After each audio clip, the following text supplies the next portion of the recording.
اور اسماعیل اور ادریس اور ذوالکفل کو بھی ہم نے نعمت عطا کی، اور یہ سب بڑے صابر لوگ تھے، اور ان سب کو ہم نے اپنی رحمت میں داخل کیا، بلا شبہ یہ صالح بندے تھے. یعنی ایوب علیہ السلام کے بعد اسماعیل، ادریس اور ذوالکفل علیہ السلام کی بھی خاص خوبی کیا بتائی گئی؟ کون سی نعمت ان کو دی تھی؟ صبر کی نعمت. ان سب کو ہم نے اپنی رحمت میں داخل کیا، بلا شبہ یہ صالح بندے تھے. اور ذنون، مچھلی والے یونس کو بھی ہم نے اپنی رحمت میں داخل کیا. جب وہ غصے سے بھرے ہوئے بستی چھوڑ کر چلے گئے، انہیں یہ گمان تھا کہ ہم ان پر گرفت نہ کر سکیں گے، پھر انہوں نے اندھیروں میں پکارا. اللہ اکبر، مچھلی کے پیٹ کا اندھیرا، سمندر کی تہہ میں جا کے بیٹھ گئی، وہاں کا اندھیرا، رات کا اندھیرا، بادلوں کا اندھیرا، اندھیرے پر اندھیرا. تو انہوں نے وہاں اپنے رب کو پکارا، اتنی مشکل جگہ پر. کیا پکارا؟ لا الہ الا انت سبحانک انی کنت من الظالمین، تیرے سوا کوئی الہ نہیں، آپ پاک ہیں، میں ہی قصوروار تھا. نبی صلی اللہ علیہ وسلم نے فرمایا، ذنون یعنی یونس علیہ السلام کی دعا جب وہ مچھلی کے پیٹ میں تھے، یعنی لا الہ الا انت سبحانک، جب بھی کوئی مسلمان کسی معاملے میں ان الفاظ کے ساتھ اپنے رب سے دعا کرے، وہ دعا اس کے لیے ضرور قبول ہوگی. یہ مسند احمد کی روایت ہے. یعنی جب آپ دعا مانگنے لگے تو کیا کریں؟ اللہ کی تسبیح تو بیان کرتے ہی ہے نا، سبحان اللہ پڑھتے ہیں، پھر دروشی پڑھتے ہیں، پھر دعا کرتے ہیں، تو اس موقع پر آپ لا الہ الا انت سبحانک بھی پڑھ لیا کریں. اور اسی طرح یہاں جو آیت میں آیا ہے فَاسْتَجَبْنَا لَهُ وَنَجَّيْنَاهُ مِنَ الْغَمِّ وَكَذَلِكَ نُنْجِي الْمُؤْمِنِينَ، تب ہم نے ان کی دعا کو قبول کر لیا اور انہیں اس غم سے نجات دی. یعنی وہاں وہ تکلیف میں تو تھے ہی، غم زیادہ تھا کہ اللہ تعالیٰ ناراض ہو گیا ہے اور یہ مصیبت آ گئی ہے، یہ اندھیرے آ گئے ہیں. فرمایا اور ہم اسی طرح ایمان رکھنے والوں کو نجات دیا کرتے ہیں. یعنی اگر کوئی بھی مومن کسی مصیبت میں پھنس جائے تو اس دعا کو یاد کر لے، اس کو کثرت سے پڑھے، تو اللہ سبحانہ تعالیٰ اس کا غم بھی دور کر دیں گے. یہ اللہ کا وعدہ ہے، کر کے دیکھیں. وزکریا، اور زکریا کو بھی جب انہوں نے اپنے رب کو پکارا، یہاں سارے پیغمبروں کی دعاؤں کا ذکر اکٹھا کر دیا گیا. اور یہ ہمیں کیوں بتایا گیا؟ تاکہ مختلف مواقع کی مناسبت سے ہم بھی دعائیں کرتے رہیں اور ان دعاؤں کے ذریعے اللہ سے دعا مانگیں. انہوں نے اپنے رب کو پکارا، اے میرے رب مجھے تنہا نہ چھوڑنا، اور بہترین وارث تو آپ ہی ہیں. ان کی بھی ہم نے دعا قبول کر لی اور انہیں یحییٰ عطا کیا اور ان کی بیوی کو اولاد کے قابل بنا دیا. انہم کانوا یسارعون فی الخیرات، یہ سب لوگ بھلائی کے کاموں کی طرف لپکتے تھے. یعنی ان کی دعائیں کیوں قبول کی؟ کیونکہ یہ نیک لوگ تھے. فلیؤمنوا بی، اگر ہم چاہتے ہیں کہ اللہ تعالیٰ ہماری دعائیں قبول کرے تو ہمیں بھی اس پر اپنا ایمان مضبوط کرنا چاہیے اور اس کی پکار پہ لبیک کہنا چاہیے. اور ہمیں شوق اور خوف سے پکارتے تھے، شوق سے دعا مانگے، شوق سے، اور خوف ڈرے بھی کہ پتہ نہیں ہم نے کون سے گناہ کیے ہیں، پتہ نہیں دعا قبول ہوتی ہے یا نہیں ہوتی. یہ سب ہمارے آگے جھک جانے والے تھے. وَكَانُوا لَنَا خَاشِعِينَ، خشوع سے ہمبل ہو کے دعا مانگے، غافل ہو کے نہیں. اور اس عورت کو بھی جنہوں نے اپنی عصمت کی حفاظت کی، اشارہ ہے مریم علیہ السلام کی طرف، پھر ہم نے اپنی روح سے اس کے اندر پھونکا اور انہیں اور ان کے بیٹے کو تمام جہان والوں کے لیے ایک نشانی بنا دیا. یہ انبیاء کی جماعت ہی تمہاری امت ہے جو ایک ہی امت ہے، اور میں تمہارا رب ہوں، لہٰذا میری ہی عبادت کرو. اور لوگوں نے اپنے دین کے معاملے کو آپس میں ٹکڑے ٹکڑے کر ڈالا، مگر ہر ایک کو ہماری ہی طرف لوٹ کر آنا ہے. پھر جو شخص نیک عمل کرے اور وہ مومن ہو تو اس کی کوشش کی ناقدری نہیں ہوگی. کتنی بڑی خوشخبری ہے یہ، جو مومن ہو اور نیک عمل کرے تو اس کی کوشش کی ناقدری نہیں ہوگی، اور ہم اس کے ہر عمل کو لکھتے جا رہے ہیں. اور جس بستی کو ہم نے ہلاک کر دیا اس کے لیے ممکن نہیں کہ وہ ہمارے پاس لوٹ کر نہ آئے، یعنی انہیں آنا پڑے گا، یہاں تک کہ جب یاجوج و ماجوج کھول دیے جائیں گے. وہ جو سورۃ کہف میں ان کی دیوار کا پڑا تھا نا، تو وہ دیوار جب ہٹ جائے گی وہ اسے توڑ کے نکل آئیں گے. وَهُمْ مِنْ كُلِّ حَدَبٍ يَنْسِلُونَ، اور وہ ہر بلندی سے نیچے کو دوڑتے آئیں گے، یعنی اپنے مقرر وقت پر جہاں بھی وہ قید ہیں وہاں سے نکل کے باہر آ جائیں گے. اور اس طرح دوڑتے ہوئے نکلیں گے جیسے کوئی اوپر سے نیچے آتے ہوئے دوڑ لگا رہا ہوتا ہے. اور حدیث میں آتا ہے مسند احمد کی کہ وہ روئے زمین پر چھا جائیں گے، ہر طرف پھیل جائیں گے، اور مسلمان اپنے اپنے شہروں اور قلعوں میں سمٹ جائیں گے. یاجوج ماجوج لوگوں کے مویشیوں کو پکڑ لیں گے، زمین کا سارا پانی پی جائیں گے، حتیٰ کہ ان میں سے کچھ لوگ ایک نہر سے گزریں گے تو اس کا سارا پانی پی کر خشک کر دیں گے. پھر ان کے بعد کچھ اور لوگ وہاں سے گزریں گے تو کہیں گے یہاں کبھی پانی کی نہر ہوتی تھی. پھر عیسیٰ علیہ السلام اور ان کے ساتھی گڑ گڑا کے دعا کریں گے تو یاجوج ماجوج پر ان کی گردنوں میں کیڑے کا عذاب نازل کر دیا جائے گا، تو وہ سب ایک انسان کے مرنے کی طرح سارے اکٹھے ہی مر جائیں گے، اور پھر زمین پہ انتہائی گندگی اور بدبو پھیل جائے گی. تو اللہ تعالیٰ لمبی لمبی گردنوں والے پرندے بھیجیں گے جو اٹھا کر انہیں جہاں چاہے گا اللہ پھینک دیں گے. پھر ایسی بارش بھیجے گا اللہ جس سے کوئی گھر اینٹوں کا یا اون کا اس کو کوئی اوٹ نہیں ہوگی، یعنی ہر جگہ بارش ہوگی، اور زمین کو دھو کر شیشے کی طرف صاف چھوڑ دے گی. تو یہ یاجوج ماجوج قیامت سے پہلے آئیں گے زمین پر. واقترب الوعد الحق، اور سچا وعدہ قیامت نزدیک آ جائے گا، یعنی یاجوج ماجوج کے بعد. تو اس وقت کافروں کی آنکھیں یکا یک پتھرا جائیں گی اور وہ کہیں گے افسوس، ہم تو اس سچے وعدے سے غفلت میں ہی پڑے رہے، بلکہ ہم خطا کار تھے. اللہ تعالیٰ فرمائے گا تم بھی اور جنہیں تم اللہ کے سوا پوچھتے رہے سب جہنم کا ایندھن ہے، وہیں تم کو جانا ہے. اگر یہ معبود واقعی الہ ہوتے تو کبھی جہنم میں نہ جاتے، ان سب کو ہمیشہ جہنم میں رہنا ہوگا. وہ وہاں اس طرح پھنکاریں گے کہ اس میں اور کوئی آواز نہ سن سکیں گے. ان کی اپنی چیخیں اتنی بلند ہوں گی کہ باقی چیخیں ان کو سنائی نہیں دیں گی. بلا شبہ جن لوگوں کے لیے ہماری طرف سے پہلے ہی بھلائی مقدر ہو چکی ہے وہ دوزخ سے دور رکھے جائیں گے، وہ اس کی آہٹ تک نہ سنیں گے، اور وہ اپنے دل پسند نعمتوں میں ہمیشہ رہیں گے. یہ انتہائی گھبراہٹ کا وقت انہیں غمگین نہ کرے گا، اور فرشتے آگے بڑھ کر ان سے ملیں گے اور کہیں گے یہی وہ دن ہے جس کا تم سے وعدہ کیا گیا تھا. اس دن ہم آسمان کو یوں لپیٹ دیں گے جیسے تحریروں کا طومار لپیٹ دیا جاتا. پہلے زمانے میں سکرولز کے اوپر لوگ لکھا کرتے تھے اور لکھ کر اس کو رول کر دیتے تھے. جس طرح ہم نے تمہاری تخلیق کی ابتدا کی تھی، یعنی جس طرح یہ اسپریڈ کیا تھا سکرول، قیامت کے وقت پھر واپس لپٹ آئے گا، اسی طرح اس کا اعادہ کریں گے. یہ ہمارے ذمے ایک وعدہ ہے اور ہم یہ کر کے رہیں گے. اور زبور میں ہم نے نصیحت کے بعد یہ لکھ دیا تھا کہ زمین کے وارث میرے نیک بندے ہوں گے. بلا شبہ اس ارشاد الہی میں عبادت گزاروں کے لیے بڑی خبر ہے کہ عبادت کے ساتھ انہیں زمین کی وراثت بھی ملے گی. وما ارسلناک الا رحمۃ للعالمین، اور ہم نے آپ کو تمام دنیا والوں کے لیے رحمت بنا کر بھیجا ہے، یعنی نبی صلی اللہ علیہ وسلم کو. کیونکہ جب تک آپ موجود تھے اس وقت تک اللہ نے فرمایا کہ وہ عذاب نہیں دے گا. آپ دشمنوں کے لیے بھی سراپا رحمت تھے. آپ سے کہا گیا اللہ کے رسول صلی اللہ علیہ وسلم مشرکین کے لیے بد دعا کیجیے، تو آپ نے فرمایا مجھے لعنت کرنے والا بنا کے نہیں بھیجا گیا، بلکہ مجھے تو رحمت بنا کر بھیجا گیا ہے. اور قیامت کے دن بھی آپ مومنوں کے لیے باعث رحمت ہوں گے کہ آپ کی سفارش سے کچھ لوگ جہنم میں جانے سے بچ جائیں گے، کچھ لوگ جہنم سے نکالے جائیں گے. آپ ان سے کہہ دیجئے میری طرف تو جو وحی کی جاتی ہے وہ یہ ہے کہ تمہارا الہ صرف ایک ہی الہ ہے، پھر کیا تم سر تسلیم خم کرتے ہو؟ پھر اگر وہ منہ موڑ لیں تو ان سے کہیے کہ میں نے تو تم سب کو علل اعلان خبردار کر دیا ہے، اور میں نہیں جانتا کہ جو وعدہ تم سے کیا جاتا ہے وہ نزدیک ہے یا دور. اللہ تعالیٰ وہ باتیں بھی جانتا ہے جو بآواز بلند کی جاتی ہیں اور وہ بھی جنہیں تم چھپا کر کرتے ہو. اور میں نہیں جانتا کہ شاید یہ عذاب میں تاخیر تمہارے لیے ایک فتنہ ہو اور تمہیں ایک معینہ مدت تک مزے اڑانے کا موقع دیا جا رہا ہو. قال رب احکم بالحق وربنا الرحمن المستعان علی ما تصفون. آخر کار پیغمبر نے کہا اے میرے رب حق کے ساتھ فیصلہ کر دے، اور لوگوں جو کچھ تم بیان کرتے ہو اس کے مقابلے میں ہمارا رب رحمان ہی ہے جس سے مدد طلب کی جا سکتی ہے. سورۃ الحج. بسم اللہ الرحمن الرحیم.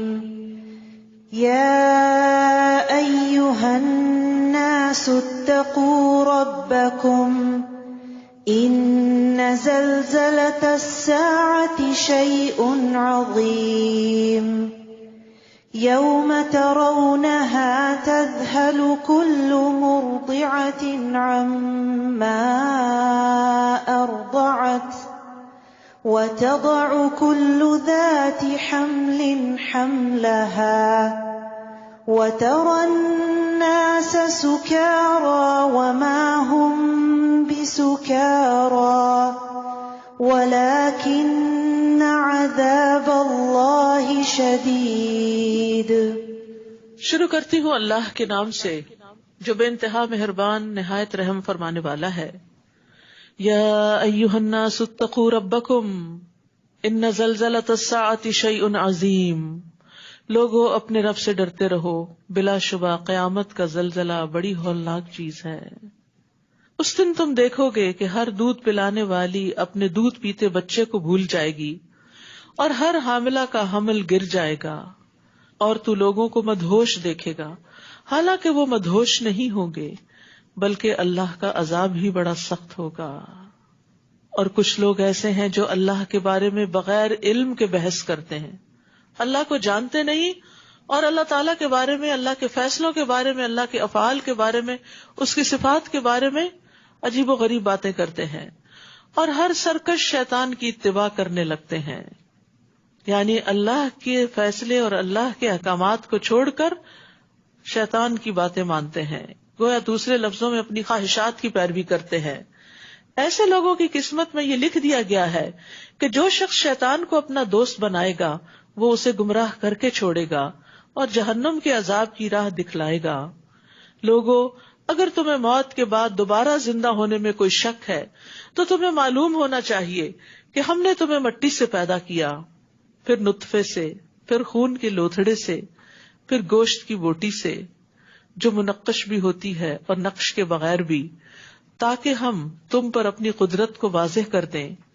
پھر ہم جس نطفے کے متعلق چاہتے ہیں اسے رحموں میں ایک خاص مدت تک جمائے رکھتے ہیں، پھر تمہیں بچہ بنا کر نکالتے ہیں، پھر تمہاری پرورش کرتے ہیں تاکہ تم اپنی بھرپور جوانی کو پہنچو، پھر تم میں سے کسی کی تو روح قبض کر لی جاتی ہے اور کسی کو بدترین عمر انتہائی بڑھاپے تک زندہ رکھا جاتا ہے، تاکہ وہ سب کچھ جاننے کے بعد پھر کچھ بھی نہ جانے۔ اور تم دیکھتے ہو کہ زمین خشک پڑی ہوتی ہے، پھر جب ہم اس پر بارش برساتے ہیں تو وہ حرکت میں آتی ہے اور پھول جاتی ہے اور ہر قسم کی پربہار چیزیں اگانا شروع کر دیتی ہے۔ نبی صلی اللہ علیہ وسلم سائنٹسٹ نہیں تھے، لیکن جس طرح وحی کے ذریعے آپ کو یہ علم حاصل ہوا اور آپ نے انسان کی تخلیق کے مرحلے اور اس کے سٹیجز بتائیں، وہ آج پچھلی صدی میں ہو بہو سچ ثابت ہوئی۔ اور آپ صلی اللہ علیہ وسلم ان ساری چیزوں سے خود ناواقف تھے، اللہ نے وحی کے ذریعے آپ کو یہ علم دیا۔ اور اسی طرح زمین میں کس طرح پانی کی ضرورت ہوتی ہے سبزہ اگانے کے لیے، یہ بھی اللہ نے آپ کو وحی کے ذریعے بتایا۔ اگرچہ انسان اپنی آنکھوں سے دیکھتا ہے لیکن پانی کے بغیر کوئی بھی زندہ چیز سروائیو نہیں کر سکتی۔ تو یہ سب کچھ نبی صلی اللہ علیہ وسلم کے سچا رسول ہونے کی نشانی ہے۔ ونس آپ کی رسالت اسٹیبلش ہو جاتی ہے، قرآن سچی کتاب ثابت ہو جاتا ہے، تو اس کے بعد اگلا مرحلہ یہ ہوتا ہے کہ پھر انسان جو کچھ اس کتاب میں ہے اس سب کو سچا مانے اور اس کے مطابق اپنی زندگی کو تبدیل کر لے۔ یہ سب کچھ اس لیے ہوتا ہے کہ اللہ ہی حق ہے، وہی مردوں کو زندہ کرتا ہے اور وہی ہر چیز پر قادر ہے، اور قیامت یقیناً آنے والی ہے، اس میں کوئی شک و شبہ نہیں، اور اللہ تعالیٰ ضرور ان لوگوں کو زندہ کر کے اٹھائے گا جو قبروں میں پڑے ہیں، چاہے کتنی ہی لیئرز کے نیچے ہیں، سب اٹھیں گے۔ اور کچھ لوگ ایسے ہیں جو بغیر علم، ہدایت اور روشنی بخشنے والی کتاب کے اللہ کے بارے میں بحث کرتے ہیں۔ اللہ سبحانہ وتعالیٰ کا تعارف قرآن کے ذریعے حاصل ہوتا ہے، نبی صلی اللہ علیہ وسلم کے ذریعے ہمیں پتہ چلتا ہے کہ ہمارا رب کون ہے، اور وہ ہمیں پتہ کرنا چاہیے۔ لیکن کچھ لوگ علم حاصل نہیں کرتے، رب کے بارے میں معرفت حاصل نہیں کرتے، لیکن ایسی باتیں کرتے ہیں جو زیبا نہیں دیتی رب کو، اور پھر خاص طور پر اللہ تعالیٰ کی توحید کے بارے میں شک کرتے ہیں، یا پھر قیامت کے آنے کے بارے میں شک کرتے ہیں، اور ازراہ تکبر حق سے اپنا پہلو موڑ لیتے ہیں تاکہ دوسروں کو بھی اللہ کے راہ سے بہکا دیں۔ جب ایک شخص دین چھوڑ کے نکلتا ہے، مرتد ہوتا ہے، تو پھر لائن لگ جاتی ہے۔ ایسے شخص کے لیے دنیا میں رسوائی ہے، یعنی جو گمراہی کا لیڈر ہو، اور قیامت کے دن ہم اس کو جلا دینے والے عذاب کا مزہ چکھائیں گے۔ بعض اوقات ہمارے بچے چل پڑتے ہیں نا آزادی کے نام پر، پھر اللہ تعالیٰ نے یہ کیوں کیا، یہ کیوں بنایا، ایسا کیوں کیا، سوال ہر ایک کے ذہن میں آتا ہے. یہ سوال بھی ادب سے کرنے چاہیے. جب آپ کا بچہ ایسے سوال کرنے لگے تو جواب دینے سے پہلے ادب سکھائیں اور یہ پوچھیں کہ اللہ تعالیٰ بڑا ہے یا تمہاری عقل بڑی ہے؟ کون بہتر سوچ سکتا ہے؟ وہی جس نے یہ سب کچھ بنایا ہے، جس کی طے تو کیا سرفس تک بھی نہیں ہم پہنچے، اور ہم اللہ کی ذات کو چیلنج کرتے یا اس کی بات صفات کو ہی نہ مانے، یا اس کی صفات یعنی وہ خالق ہے تو یہ کیوں بنا دیا اور وہ کیوں بنا دیا. اس کے بنانے میں جو حکمت ہے وہ اس کو پتا ہے، ہم معلوم کریں. اگر ہو جائے تو بہت اچھا، اگر نہیں معلوم ہو تو ایمان بالغیب اسی کا نام ہے کہ جو حقیقتیں ہم نے دیکھی نہیں ان کو بھی مان لیں، کیونکہ اللہ تعالیٰ بتا رہا ہے کہ وہ حقیقت ہے، جیسے آخرت. اور کہیں گے یہ تیرے اپنے ہی اعمال کا بدلہ ہے جو تو نے آگے بھیجے تھے، ورنہ اللہ اپنے بندوں پر کبھی ظلم نہیں کرتا.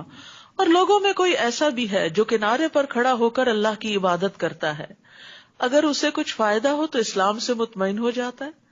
یعنی ایسے ہی شکوک و شبہات کرنے والے بظاہر مسلمانوں کے گھروں میں پیدا ہونے والے، اگر وہ امتحان میں پاس ہو جائیں، جاب اچھی مل جائے تو پھر اللہ تعالیٰ بہت اچھے، اور اگر کوئی مصیبت پڑ جائے تو الٹا پھر جاتا ہے. ایسے شخص نے دنیا کا بھی نقصان اٹھایا اور آخرت کا بھی، یہ ہے سری خسارہ. تو اللہ تعالیٰ کو صرف اچھے حال میں ہی یاد نہیں کرنا چاہیے، تکلیف کے وقت بھی اللہ ہی کی طرف رجوع کرنا چاہیے اور اللہ سے راضی رہنا چاہیے. یاد رکھیے ایمان کا امتحان ہوتا رہے گا، اور کمزور ایمان آزمائش کے وقت قائم نہیں رہتا، کیونکہ انسان کو اللہ تعالیٰ مختلف طریقوں سے آزما کے دیکھتا ہے کہ یہ سچا مومن ہے یا نہیں. وہ اللہ کے سوا اسے پکارتا ہے جو نہ اسے تکلیف پہنچا سکتا ہے اور نہ فائدہ دے سکتا ہے. یہ ہے گمراہی کی انتہا. وہ اس کو پکارتا ہے جس کا نقصان اس کے نفع سے زیادہ قریب تر ہے. بہت برا ہے اس کا مددگار اور بہت برا ہے اس کا رفیق. جو لوگ ایمان لائے اور نیک عمل کیے، یقیناً اللہ انہیں ایسے باغات میں داخل کرے گا جن میں نہریں بہ رہی ہیں. بلا شبہ اللہ جو چاہے وہی کرتا ہے. اور جو شخص یہ خیال کرتا ہو کہ اللہ تعالیٰ دنیا اور آخرت میں اس کی مدد نہیں کرے گا، اس لیے وہ دوسروں کی طرف رجوع کر لے، کسی اور کی طرف چلا جائے مدد لینے، اسے چاہیے کہ آسمان تک ایک رسی لٹکائے، پھر اسے کاٹ ڈالے اور دیکھے کہ کیا اس کی یہ تدبیر اس چیز کو دفع کر سکتی ہے جو اسے غصہ دلاتی ہے. یعنی وہ کتنی کوشش کرے تقدیر کے فیصلے کو نہیں بدل سکتا. یہ نہیں کہ اللہ نے دعا نہیں سنی تو غیر اللہ کے پاس کوئی زیادہ بڑی طاقت ہے تو وہ جو اللہ تعالیٰ نہیں کام کرے وہ کر کے دے دیں گے، ایسا نہیں ہے. اسی طرح کی واضح آیات سے ہم نے قرآن کو نازل کیا، اور اللہ یقیناً ہدایت اسے ہی دیتا ہے جسے وہ چاہتا ہے. جو لوگ ایمان لائے اور جو یہودی ہوئے اور صابی اور عیسائی اور آتش پرست اور جو مشرک ہیں، اللہ تعالیٰ ان سب کے درمیان قیامت کے دن فیصلہ کر دے گا، کیونکہ اللہ تعالیٰ ہر چیز پر گواہ ہے. الم تر ان اللہ یسجد لہ من فی السماوات ومن فی الارض، کیا تم دیکھتے نہیں کہ جو کچھ آسمانوں میں ہے اور جو کچھ زمین میں ہے، اور سورج، چاند، ستارے، پہاڑ، درخت، چوپائے اور لوگوں کی ایک کثیر تعداد اللہ کے حضور سر بسجود ہے، سجدہ کرتے ہیں. اور بہت سے لوگ ایسے بھی ہیں جو عذاب کے مستحق ہو چکے ہیں، یعنی وہ سجدہ نہیں کرتے. اور جسے اللہ ذلیل و خوار کرے اسے کوئی عزت دینے والا نہیں، اور اللہ وہی کرتا ہے جو وہ چاہتا ہے. یہاں پر سورج، چاند اور ستاروں وغیرہ کا ذکر بطور خاص کیا گیا کہ وہ اللہ کی تسبیح کر رہے ہیں، جس سے کیا بتانا مقصود ہے کہ وہ معبود نہیں ہے جن کو تم پوجتے ہو. کیونکہ ستارہ پرست قومیں بھی ہیں، سورج کی پوجا کرنے والی بھی، چاند کی بھی. تو یہاں پر یہ بتا دیا گیا کہ اللہ نے ان کو پیدا کیا، اس نے انہیں تمہارے لیے مسخر کیا، وہ تو خود اپنے خالق کے حضور سجدہ ریز ہیں، تسبیح کرتے ہیں، اس لیے تم ان کے آگے سجدہ مت کرو. لا تسجدوا للشمس ولا للقمر. اور آپ دیکھیے کہ یہاں پر سجدے کا ذکر کیا گیا، تسبیح کا ذکر کیا گیا، کہ یہ سارے جھکے ہوئے اللہ کے آگے. یاد رکھیے اللہ تعالیٰ کے نزدیک سب سے پسندیدہ عمل ہے سجدہ. رسول اللہ صلی اللہ علیہ وسلم کے آزاد کردہ غلام صوبان سے کسی نے پوچھا کہ آپ مجھے ایسے عمل کے بارے میں بتائیں کہ جس کے کرنے سے اللہ مجھے جنت میں داخل کر دے. تو وہ کہتے ہیں میں نے پھر پوچھا. جب تیسری بار پوچھا تو انہوں نے کہا میں نے رسول اللہ صلی اللہ علیہ وسلم سے اس بارے میں سوال کیا تھا تو آپ نے فرمایا تم پر اللہ کے لیے سجدوں کی کثرت لازم ہے. تم جب بھی کوئی سجدہ کرتے ہو تو اللہ تعالیٰ اس سجدے کے سبب سے تمہارا ایک درجہ بڑھا دیتے ہیں اور اس کے ذریعے تمہاری ایک خطا مٹا دیتے ہیں. ایک روایت میں آتا ہے کہ 2 لوگ ایک دن مسلمان ہوئے، ایک شخص شہید ہو گیا یعنی دنیا سے رخصت ہو گیا، دوسرا 1 سال کے بعد طبعی موت مرا. تو حضرت طلحہ نے خواب میں دیکھا کہ جو بعد میں فوت ہوا ہے نارمل ڈیتھ میں، وہ جنت میں پہلے داخل ہو رہا ہے، شہید پیچھے ہے. تو وہ بڑے پریشان ہوئے کہ ہم نے تو شہید کا درجہ زیادہ بڑا سمجھا ہوا ہے. تو نبی صلی اللہ علیہ وسلم کے پاس آئے تو آپ نے فرمایا کہ تمہیں اس بات سے تعجب ہے، کیا تم نہیں جانتے کہ اس نے اس 1 سال میں کتنے سجدے کیے، کتنی نمازیں پڑھی، کتنے روزے رکھے، کتنی اور نیکیاں کی. تو زندگی کا ہر دن بڑا قیمتی ہے. حرص رکھیں کہ اللہ لمبی عمر نیکیوں سے بھرپور دے، کیونکہ جتنے زیادہ دن آپ نیکی کریں گے اتنا ہی زیادہ فائدہ ہوگا. اچھا بعض لوگ کہتے ہیں بڑھاپے میں کر لیں گے، کیا پتا بڑھاپا آئے یا نہ آئے. اور بڑھاپے کی عبادت تو ویسے انسان کو خود بھی نہیں پتا ہوتی کہ کیا کر رہا ہے. نماز میں سو جاتا ہے، سجدے میں سو جاتا ہے، وضو کی مشکل ہو جاتی ہے اور کئی مسائل ہو جاتے ہیں. تو جو وقت ہے جب ہمت طاقت ہے تو زیادہ سے زیادہ اللہ کے حضور سجدے کر لیں. اور یہ رمضان الحمدللہ ایسا موقع ہے کہ جس میں انسان عام دنوں کی نسبت بہرحال سجدے زیادہ کرتا ہے. اور حدیث میں آتا ہے آگ ابن آدم کے ہر عضو کو کھا لے گی سوائے سجدوں کی جگہ کے. یعنی اگر کوئی نمازی کسی اور حرام کاری کی وجہ سے جہنم میں جاتا ہے تو اس کے بھی سجدے کے اعضاء آگ سے محفوظ رہیں گے. یہ 2 فریق ہیں جنہوں نے اپنے رب کے بارے میں جھگڑا کیا. ان میں سے جنہوں نے کفر کیا ان کے لیے آگ کے کپڑے کاٹے جا چکے ہیں اور ان کے سروں پر سے کھولتا ہوا پانی ڈالا جائے گا. جہنم میں کھولتے ہوئے پانی کا عذاب ہوگا. یسہر بہ ما فی بطونہم والجلود، جس سے ان کی کھالیں گل جائیں گی. وہ کیونکہ جہنم کی آگ بہت تیز ہے نا، تو اس کی پانی کا جو بوائلنگ پوائنٹ ہوگا وہ بھی شدید ہوگا، تو ان کی کھالیں گل جائیں گی اور جو ان کے پیٹ میں وہ بھی گل جائے گا. نبی صلی اللہ علیہ وسلم نے فرمایا جب دوزخیوں کے سر پر گرم پانی ڈالا جائے گا تو وہ گرم پانی اندر کو اترتا ہوا پیٹ تک پہنچ جائے گا. یعنی پہلے دماغ کو کھولائے گا، پھر وہ گزر کے پیٹ میں جائے گا اور ان چیزوں کو کاٹ ڈالے گا جو پیٹ کے اندر ہیں، آنتے وغیرہ، یہاں تک کہ وہ گرم پانی پاؤں کے راستے سے باہر نکلے گا. سحر کے یہی معنی ہیں، یسحر بہ. پھر وہ دوزخی پہلے جیسا ہو جائے گا اور پھر وہ عمل دوبارہ شروع ہو جائے گا. وَلَهُمْ مَقَامِعُ مِنْ حَدِيدٍ، نیز ان کے لیے لوہے کے ہنٹر ہوں گے مارنے کے لیے. کلما ارادوا ان یخرجوا منها من غم اعیدوا فیها وذوقوا عذاب الحریق، جب بھی وہ رنج کے مارے دوزخ سے نکلنا چاہیں گے تو اسی میں واپس لوٹا دیے جائیں گے. استغفر اللہ. اور انہیں کہا جائے گا چکھو اب جلانے والے عذاب کا مزہ. اس کے برعکس وہ لوگ جو ایمان لائے اور نیک اعمال کیے، اللہ تعالیٰ یقیناً انہیں ایسے باغات میں داخل کرے گا جن میں نہریں بہ رہی ہیں، وہاں انہیں سونے کے کنگنوں اور موتیوں سے آراستہ کیا جائے گا اور وہاں ان کا لباس ریشم ہوگا. جنت کے لباس اور جنت کے زیورات بھی اعمال سے بڑھتے ہیں، تو جن کو زیورات کا شوق ہو وہ وضو بہت اچھے سے کیا کرے. نبی صلی اللہ علیہ وسلم نے فرمایا مومن کا زیور وہاں تک پہنچے گا جہاں تک وضو کا اثر پہنچے گا. اور جنتیوں کا لباس جو ہے وہ جنت کے درخت طوبہ سے بنایا جائے گا جس کی مسافت 100 سال کے برابر ہے، اور اہل جنت کے کپڑے اس درخت کے پھل کے چھلکوں سے بنائے جائیں گے، یعنی بہت سافٹ ہوں گے. کون ہے یہ خوش قسمت؟ یہ وہ لوگ ہوں گے جنہیں پاکیزہ کلمہ یعنی کلمہ توحید، کلمہ طیب کو قبول کرنے کی راہ دکھلائی گئی. نیز انہیں صراط الحمید دکھایا گیا، یعنی اللہ سبحانہ تعالیٰ کا راستہ جو بہت تعریف والا ہے.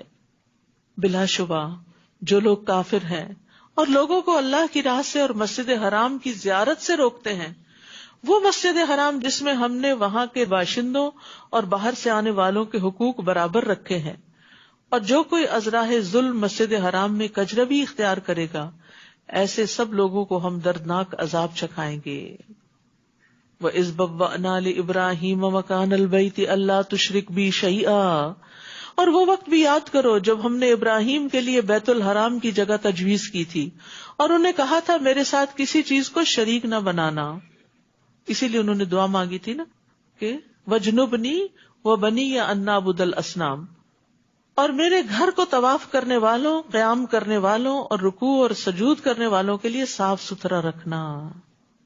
ابراہیم علیہ السلام ایک پیغمبر ہیں، اور پیغمبر کو یہ تلقین کی جا رہی ہے کہ جو گھر آپ نے میرے لیے بنایا اس گھر کو پھر صاف بھی رکھنا ہے تاکہ لوگ آئیں اور عبادت کر سکیں۔ تو اس سے یہ بات پتہ چلتی ہے کہ اللہ کے گھر کی صفائی بڑی ضروری ہوتی ہے، اس کے کارپیٹس، اس کے واش رومز، اس کے آس پاس کی جگہیں، یہ ساری کی ساری خوب صاف ہونی چاہیے تاکہ لوگوں کا عبادت میں دل لگے۔ آپ نے دیکھا ہوگا کہ جن مسجدوں کے کارپیٹ سرنک کر رہے ہوتے ہیں وہاں پر نماز میں کنسنٹریشن نہیں ہو پاتی۔ تو یہ کام کلینر ہونا اللہ کے گھر کا بڑا عزت والا کام ہے، اس میں کسی بھی قسم کی کوئی کنٹریبیوشن کرنا، چھتیں صاف کرنا، کھڑکیاں صاف کرنا، کسی بھی طرح صفائی کرنا، اس کے فرنیچر کو ٹھکانے رکھنا۔ جیسے اب نمازیں ہوتی ہیں تو یہ کرسیاں یہاں تو نہیں رکھی جا سکتی، ان کو ہٹانے کے لیے بھی والنٹیئرز چاہیے ہوتے ہیں، تو وہ بھی آپ اپنے آپ کو آفر کر سکتے ہیں۔ بہرحال کوئی بھی کام کسی بھی قسم کا، حتیٰ کہ اگر کوئی چیز ٹوٹ رہی ہے، کوئی گر رہی ہے، کوئی خراب ہو رہی ہے، تو اس کی درستگی کے لیے آگے بڑھنا اور محبت سے وہ کام کرنا، یہ انبیاء کی سنت ہے جن کو اللہ نے اس کام کا ذمہ دیا تھا۔ یعنی صرف لوگوں کو تعلیم ہی نہیں دینی بلکہ اس چیز کا بھی اہتمام کرنا ہے، اور اس کام کے کرنے والوں کا کیا مرتبہ اور مقام ہے۔ ابو ہریرہ سے مروی ہے کہ ایک حبشی مرد یا حبشی عورت مسجد نبوی میں جھاڑو دیا کرتی تھی، وہ فوت ہو گئی، تو نبی صلی اللہ علیہ وسلم نے اس کے بارے میں پوچھا کہ وہ کدھر ہے، نظر نہیں آ رہی۔ بتایا گیا کہ وہ تو فوت ہو گئی ہے۔ آپ نے فرمایا تم نے مجھے کیوں نہ بتایا کہ میں اس کا جنازہ پڑھتا، مجھے اس کی قبر کا بتاؤ۔ پھر آپ صلی اللہ علیہ وسلم اس کی قبر پہ تشریف لے گئے اور اس پر نماز پڑھی، یعنی اس کا جنازہ دوبارہ وہاں پڑھایا۔ تو کسی اور کے بارے میں کبھی آپ نے ایسا سنا کہ اس کو اتنی عزت بخشی؟ وہ ایک حبشی عورت تھی، غریب بے سہارا سی، کہ جو مسجد نبوی کو صاف کرتی تھی، تو اس کا اتنا بڑا مقام ہو گیا مرنے کے بعد۔ اللہ تعالیٰ کسی کا دنیاوی سٹیٹس نہیں دیکھتا کہ کسی کے پاس دنیا میں کون سا عہدہ اور رتبہ اور لباس اور اس کا مال کتنا ہے یا اس کی ناموری کتنی ہے، وہ یہ دیکھتا ہے کہ وہ کرتا کیا ہے، چاہے وہ صفائی کا کام ہی کیوں نہ کرتا۔ یہ تو ہم نے تقسیم کر رکھی ہے نا کہ شاید صفائی کرنا بہت اچھا کام نہیں، اس کے برعکس جو صفائی نہ کرے ان کی مذمت بھی کی گئی ہے۔ ایک شخص نے قوم کی امامت کی اور قبلے کی طرف تھوک دیا، یعنی سامنے تھوکائی پھینک دی۔ آپ دیکھ رہے تھے، جب وہ نماز سے فارغ ہوا تو آپ نے فرمایا آئندہ سے یہ تمہیں امامت نہ کرائے۔ تو یاد رکھیے اللہ پاک صاف رہنے والوں سے محبت کرتا ہے۔ ہم چاہتے ہیں نا اللہ ہم سے محبت کرے، تو بس اس صفائی کا اہتمام اپنے جسم میں بھی، لباس میں بھی، گھر میں بھی، پبلک پلیسز میں بھی، مسجد میں بھی۔ مسجد اللہ کا گھر ہوتا ہے نا، سب کے لیے سانجا ہوتا ہے، تو وہ سب کی ذمہ داری ہوتا ہے، اور اس میں تعاون کرنا سب کے اوپر لازم ہوتا ہے تاکہ اللہ کی محبت حاصل ہو، اس میں کوئی دکھاوا اور ریاکاری نہ ہو، اللہ کی محبت۔